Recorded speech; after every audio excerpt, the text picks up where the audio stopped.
저는 작년 가을에 결혼했고 남편과 맞벌이하며 살고 있는 30대 초반 여자입니다. 사연을 보내게 된 계기는 아직 제가 신혼이지만 시댁 사람들과 한판 크게 붙어서 그 이후로 서로 연을 끊고 다신 시댁 사람들 얼굴도 안 보게 되었네요. 남편과도 이혼하고 남남이 될 뻔했지만 다행스럽게도 시모와 제 사이에서 남편이 제 편을 들어준 덕분에 이혼은 안 하고 살고 있습니다.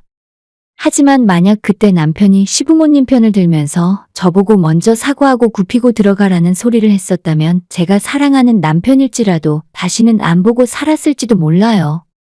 그만큼 제게는 이번 일이 너무 큰 충격이었고 시댁과 인연을 끊는 것은 물론 남편과의 결혼 생활도 없던 일로 할 수 있을 만큼 커다란 사건이었어요. 남편은 평범한 회사에 다니고 있는 저처럼 평범한 사람이고 평소엔 주위 다른 사람에게 본인의 감정 표현을 잘하지 않는 성격이에요. 그래도 저와 단둘이 있을 때는 잘 챙겨주는 사람이고 이번 일을 계기로 더 믿음이 생긴 것 같아요. 제 위에 하나 있는 친오빠도 3년 전 먼저 장가가서 집을 나갔고 저까지 결혼하고 싶다 말씀드리니까 친정부모님께서는 본인들은 이젠 시골 내려가서 작게 농사나 지으며 조용히 살고 싶으시다면서 살던 집을 제게 맡기고 내려가셨어요. 그래서 졸지에 내 식구 살던 집에 저 혼자 남게 되었고 결혼하기 전까지는 혼자 쓸쓸하게 회사 다니면서 살다가 남편과 빠르게 결혼을 진행하고 같이 살게 되었습니다. 아무래도 제가 혼자 있는 것이 싫어서 더 빨리 결혼 결심을 할 수 있었나 봐요. 저희 부모님에게 처음 결혼 승낙을 받으러 찾아갔을 때 부모님께서는 당분간 제가 살고 있던 서울집을 처분할 생각이 없다고 하시면서 저희만 좋으면 그 집에서 결혼 생활을 시작해도 된다 하셨어요. 결혼 준비를 할 때 가장 크게 걱정되는 것이 아무래도 신혼집인데 우리는 시작부터 그 문제를 완전 해결할 수 있었습니다. 당연히 남자친구도 좋아하고 시부모님도 집을 구하지 않아도 된다 하니까 큰돈 굳었다며 너무 기뻐하셨습니다. 혼수로 부모님 댁에 있는 낡은 가전제품들만 새 걸로 싹 바꿔주면서 크게 돈 들이지 않고 결혼을 할 수 있었어요. 결혼하고 나서도 계속 회사 다니면서 맞벌이 생활하고 있었고 저희가 당장은 아이 가질 계획도 없었고 아이를 가진다고 해도 육아휴직 2년 기간이 끝나고 나면 다시 회사에 복직해서 일을 계속할 생각이었어요. 여러모로 저는 이 결혼에 대해 어느 한쪽이 기울거나 넘치게 하지 않았다고 판단했는데 시댁 사람들은 제 생각과는 많이 달랐던 것 같아요. 제가 이 결혼에 큰돈도 안 들이고 집도 부모님 명의의 집에서 그냥 공짜로 살다시피 하다 보니 마치 아무것도 안 해오고 결혼을 거저 먹었다고 느끼시는 것 같았습니다. 처음엔 전혀 그런 사실을 눈치 못 채고 있었는데 제가 시댁에 찾아갈 때마다 저를 대하는 태도를 보면서 시부모님이 제게 불만이 있다는 것을 알게 되었습니다. 처음엔 작년 겨울 시어머니 생신 때 일이었어요. 그날이 평일이었는데 퇴근하고 다 같이 저녁 먹자며 시댁으로 건너오라 하셨죠. 결혼하고 나서 정식으로 시댁 찾아가는 건 처음이었고 저는 미리 예약해놓은 케이크와 꽃다발을 들고 남편과 함께 시댁으로 찾아갔습니다. 도착했더니 남편의 누나네 부부도 같이 와 있었고 어머님이 저녁상을 다 준비해 놓으셔서 바로 식사를 시작할 수 있었습니다. 식사 도중에 물을 떠달라고 한다든지 국을 더 떠다 달라는 가족들의 주문이 있었는데 어머님이 그럴 때마다 식사 도중에 일어나서 움직이시더라고요. 며느리가 되어서 제가 해야 하나 머릿속으로는 고민을 하고 있었지만 막상 여기가 제 집이 아니라서 주방을 마음대로 들어가도 되는 건지 확신이 서질 않았습니다. 고민하다가 어머님이 자꾸 일어나시는 것 같아서 제가 할게요, 어머님. 이라고 말하고 일어나서 제가 한다고 나섰습니다. 말을 꺼내자마자 시어머니가 바로 자리에 앉으시면서 그럴래? 그럼 앞으로는 이런 건 너가 좀 해라. 라고 하셨고 신혼의 가족과 아버님 어머님이 이거저거 가져다 달라 시키더라고요. 그 와중에 남편이 자긴 밥 다 먹었으니 자기가 하겠다며 저보고는 계속 밥 먹으라고 일어서는데 시모가 남편을 뜯어말리더라고요. 이런 일은 며느리가 좀 하게 해라. 시댁 왔으면 저런 거라도 해야지. 좋은 마음으로 하겠다고 나섰지만 뉘앙스가 뭔가 좀 듣기 거북했어요. 내가 결혼하고 지금까지 시댁에 못한 게 뭐가 있나 싶기도 했고 어머님 말씀하시는 투가 날카롭게 날이 서 있는 적대적인 느낌이 들어서 나를 별로 안 좋아하시나 하는 생각까지 들었습니다. 그래도 별일 아니겠지. 그냥 내 기분 탓이려니 생각해서 남편에게 눈빛으로 당신은 가만히 앉아있으라 해놓고 식구들 식사하는 심부름은 제가 다 했어요. 여섯 식구가 저녁을 다 먹고 나서 상을 정리하고 나니 설거지가 산더미처럼 쌓이더라고요. 이번에 나서서 일 좀 하고 어머니께 점수를 따야겠다 싶어 설거지까지 제가 하겠다고 고무장갑을 끼면서 말을 했죠. 그럴래? 그럼 너가 좀 마무리해라. 어머님은 짧게 대답하시고는 별다른 이야기도 없이 쟁반에 과일 몇 개를 담아서 거실로 들고 가셨고, 제가 설거지하고 있는 동안 다른 가족들은 후식 먹으면서 즐거운 시간을 보내더라고요. 나한테 와서 과일 먹으라고 하던지 일단 와서 앉고 이따가 설거지하라고 말하는 사람이 없길래 약간 서운한 마음도 들었지만 며느리가 다 그렇지 라는 생각에 조용히 혼자 주방에서 설거지를 했습니다. 잠시 후에 제가 시간이 지나도 주방에서 나오지 않자 저를 찾아 들어온 남편이 왜 당신이 설거지한다고 그랬어? 그냥 놔두지. 하고 뒤늦게 이야기하더라고요. 시댁에 손님으로 놀러 왔는데 왜 너가 설거지하고 있냐면서 그냥 놔두고 같이 거실에서 과일 먹자고 하는 걸 그냥 내가 알아서 하겠다고 돌려보냈어요. 물론 저도 시가 식구들 놀고 있는데 혼자서 설거지하는 것이 즐겁진 않았어요. 하지만 별로 할 말도 없는데 그 자리에 껴서 있는 것도 싫었고 아까부터 뭔가 쌀쌀맞은 어머님의 태도도 자꾸 마음에 걸렸습니다. 남편이 그러면 같이 해서 빨리 끝내자고 하길래 너가 여기 있으면 나중에 어머님한테 내가 더 욕먹으니까 나가라고 했어요. 식구가 많으니 그릇도 많아서 20분 정도에 걸쳐서 설거지를 마무리하고 싱크대 주변까지 깔끔하게 뒷정리도 완벽하게 했습니다. 그 후에 슬슬 거실로 나와 남편 옆자리에 앉았는데 갑자기 어머님께서 우리 부모님 덕분에 집구하지 않아도 되고 요즘 같은 세상에 이런 며느리가 없다며 제 칭찬을 하기 시작하셨습니다. 요즘 세상에 수연이 같은 며느리가 어디 있니? 능력 좋지, 집안도 좋지. 덕분에 우리 아들이 장가가서 호강하고 사는 거지. 그래서 그런지 요즘은 아들 가진 부모들이 며느리 눈치 보고 산다더라. 이게 눈앞에서 제 칭찬을 하고 있는데 하나도 기분이 좋지도 않고 찝찝한 기분이 들었어요. 어머님께서 결혼 전부터 자꾸 우리 신혼집 이야기를 하시는데 솔직히 제 입장에선 조금 부담스러운 대화 주제였어요. 그 집을 친정부모님이 저희에게 아예 주신 것도 아니고 저도 친오빠까지 있는 상황에서 그 비싼 아파트를 덜컥 저에게만 주실 것 같지도 않거든요. 그냥 우리가 지금 결혼해서 마땅히 갈 곳도 없고 마침 그 집에 저 말고는 살 사람이 없으니까 몇 년 정도 공짜로 살 수 있는 기회라고 생각해요. 그동안 열심히 돈 모으고 기반 잡아서 저희가 알아서 독립해야죠. 아파트를 덜컥 저한테 달라고 하면 오빠와 새언니는 그걸 눈뜨고 가만히 지켜보고 있겠습니까? 사실 그렇게 하고 싶은 생각도 저는 전혀 없고요. 아무튼 시어머님이 너무 김칫국 마시는 것 같고 아파트에 대한 기대를 하시는 것 같길래 슬쩍 돌려서 사실을 이야기해드려야겠다 싶었습니다. 아니에요, 어머니. 지금 저희 부모님 집이 몇 년 비어있게 되어서 살라고 해주신 거지. 저희는 돈 모아서 저희 집을 사야죠. 라고 말씀드렸는데 순간 어머님 표정이 딱딱하게 굳는 게 느껴졌어요. 옆에서 남편이 엄마는 뭐 그런 쓸데없는 이야기를 하냐고. 그래도 결혼한 덕분에 서울 안에 좋은 아파트를 공짜로 몇 년 살 수 있게 기회라도 얻은 거 아니냐고 너스레를 떨면서 어색한 분위기를 깨트렸습니다. 그 반응을 볼 때 시어머니는 진짜 그 집이 나중에 우리한테 떨어질 거라 생각하셨나 봐요. 괜히 이야기했나 싶기도 했지만 어머니가 계속 오해하고 있다가 나중에 크게 기분 상해하는 것보다는 미리 확실하게 짚고 넘어가는 것이 낫겠다 싶었죠. 한참 뭔가를 생각하던 어머님이 결국 하시는 말씀이 그래? 그런 거였어? 그럼 우리도 혼수를 괜히 맞춰서 갔네. 라고 하시더라고요. 솔직히 그 말을 들은 당시에는 정확하게 어떤 의미로 한 말인지 이해하지 못했습니다.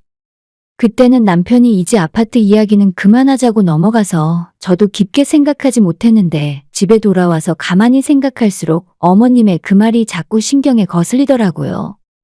결국 자기들이 가전제품 사고 혼수해줬는데 정작 저는 들고 온 게 없다는 말이잖아요. 저도 결혼 전에 모아둔 돈은 그대로 있습니다. 저희 집 사정이 이렇게 되기 전에는 당연히 결혼하면 남편이랑 같이 살 신혼집을 구하려고 지금까지 회사 다니면서 열심히 모아놓은 저축이 있어요.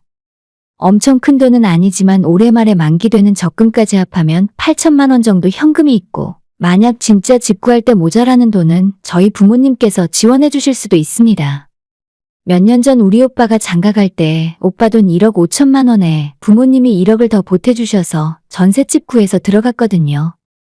우리 집이 오빠랑 저를 차별하는 분위기도 아니고 저도 나중에 집 구할 때가 되면 비슷하게 도와주실 거라고 생각합니다. 물론 부모님 돈이 제 돈은 아니지만 충분히 그럴 능력은 되시기도 하고요. 사실 지금 저희 부부가 돈 한 푼 안 내고 공짜로 사는 이 집이 월세로만 따져봐도 한 사람 월급이 그대로 필요해요. 그 돈 아껴서 전부 저축할 수 있고 이대로 몇 년은 아무 문제 없이 살 수 있다는 게 어딥니까? 어머님 말씀하는 뉘앙스가 마치 저한테 속았다라는 느낌이라서 정말 기분 나빴어요. 남편이 혼수로 맞춰온 가전제품들도 전부 비싼 제품이고 고급으로 맞췄지만 부부 킹사이즈 침대까지 전부 더하더라도 3천만 원도 채 안 들었거든요. 제가 지금 통장에 가지고 있는 돈만 해도 혼수는 충분히 치고 남을 돈입니다. 어차피 부모님 집에서 공짜로 살게 되면서 시부모님들 주머니에서 한 푼도 받지 않았어요. 남편이 자기 돈으로 혼수 다 맞춘 거고 정작 남편은 처가댁에서 배려해줘서 감사하다고 우리 집에 가면 정말 부모님께 잘하거든요.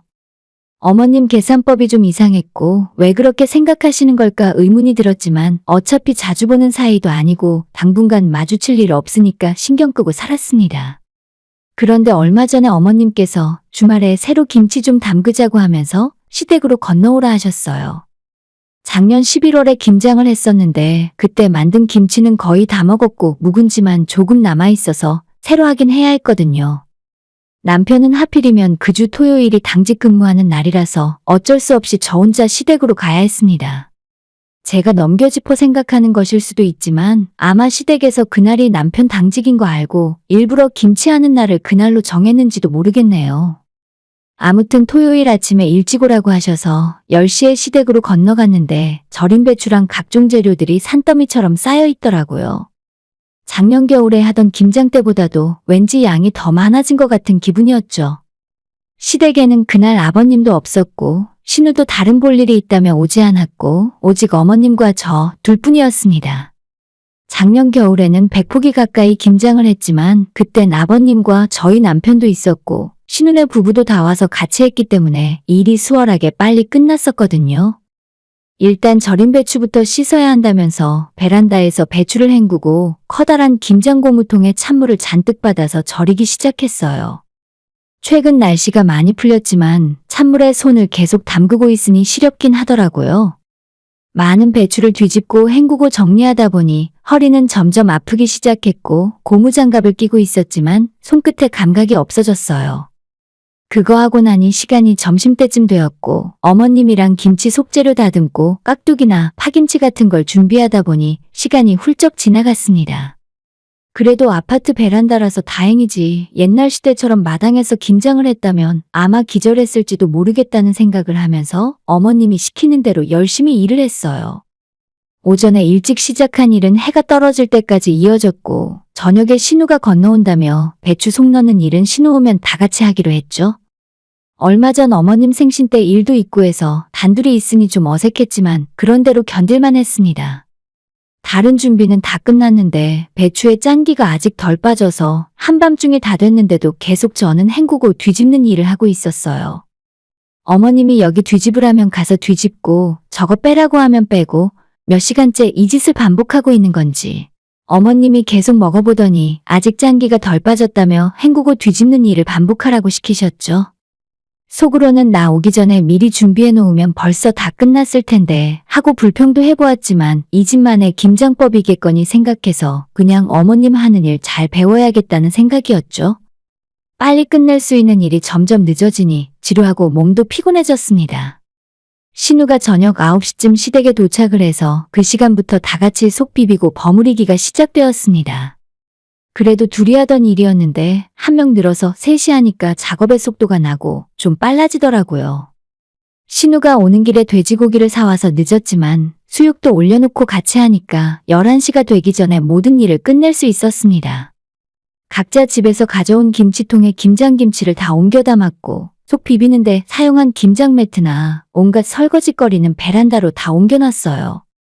생각해보니 그날 하루 종일 일하느라 제대로 된 밥도 못 먹어서 배도 너무 고프고 시간은 늦었지만 삶아놓은 수육의 겉절이에서 밥부터 먹어야겠다 싶었죠. 일단 고기부터 좀 먹고 나중에 뒷정리하자고 해서 밥상부터 차렸습니다. 엄마, 냉장고에 소주가 없네? 우리 수육에 한잔 해야지.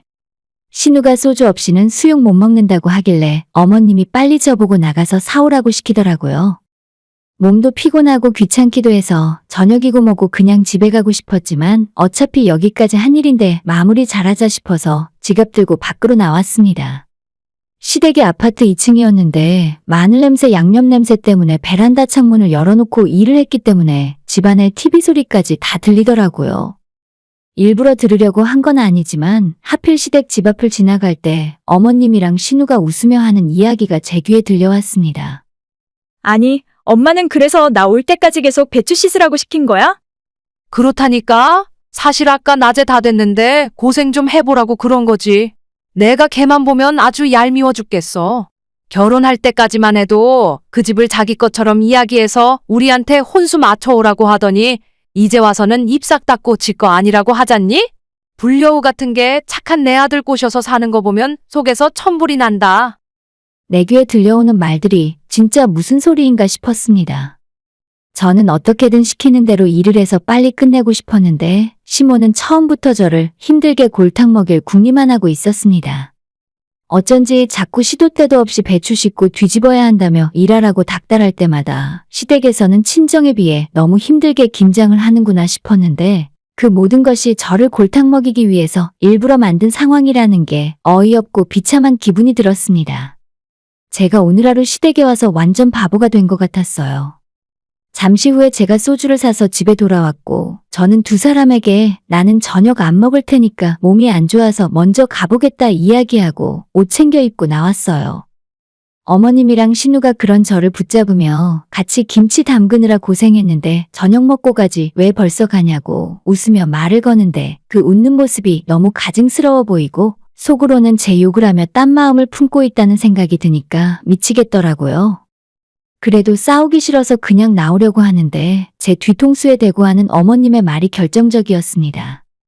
밥 좀 먹고 가라는데 어디서 그렇게 기분 안 좋은 티를 내고 있어?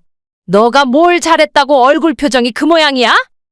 그 말 듣고 참을 수가 없어서 대체 내가 뭘 잘못했냐고 어머님에게 따져 물었죠. 아까 다 들었어요.